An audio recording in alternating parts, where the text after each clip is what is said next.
So definitely different paths, different choices, but always in art. At a young age, I knew that I liked to make things. I didn't know what being an artist was. Then as I went to high school, that progressed, and I did some drawing and some painting, some different processes there. Finally decided to go to college for art. And the path that I chose at that time was graphic design. We were looking for a place that we could raise the children. My husband had gotten a job with a group that was in Boston at the time. And we were first off started looking in the area of Boston to live, but definitely for us at that time that nothing was affordable. So we kept backing up, backing up, backing up. And we ended up going about halfway between Boston and Portland, which is where his family is from. And that's how we ended up in Exeter. As the children got older, the way that we came to do what we are doing at the moment, which is operating art at Front Street, is I did some art classes for individuals and also children, and then I also started creating my own art after the first decade of art classes. And then after I was creating my own art for about 10 years, this building became available.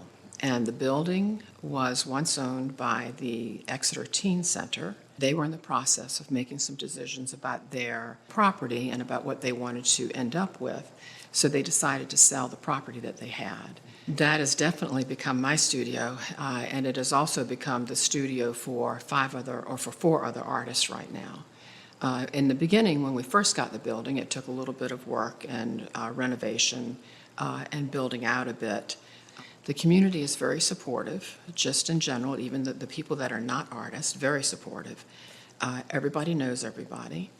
And then as far as us having our own smaller community within this Exeter community, we all know each other. So the artists that are here are good friends.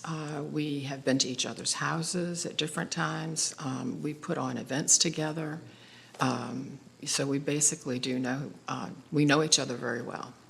I think that it's viewed well. I think that people enjoy coming to our spot because they know they can see something that's beautiful. They know they can have a conversation with the artists that are there. And I think that they can, at some level, relate to things when they come in. I've seen people come in and they'll tell me things like, "This reminds me of my mother's back meadow or field," or either "This image reminds me of, something on the seacoast that they've seen." So there's a lot of connection that way. So we do different kinds of events. Everything is not a visually related event. We've also had poetry readings, we've had music events. We do definitely more of the visual art events, and in those events we usually show the work of the artist that has studio space there. So when an artist with us decides that they want to have their own exhibit, then we clean out the gallery of everybody else's work, and then they do their work and make their presentation, and we have an opening and a show for them.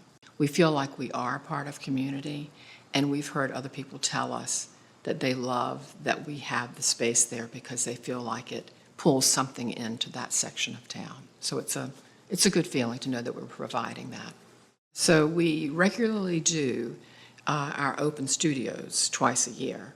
And the event that's coming up is our open studios in November 1 and 2, but we're combining that also with a town-wide Exeter Fall Art Tour.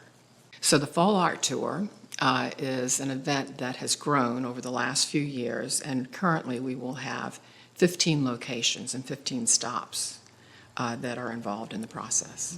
Okay. And they are galleries, fine art, fine craft, art associations, plus some individual artist studios that are not always open to the public.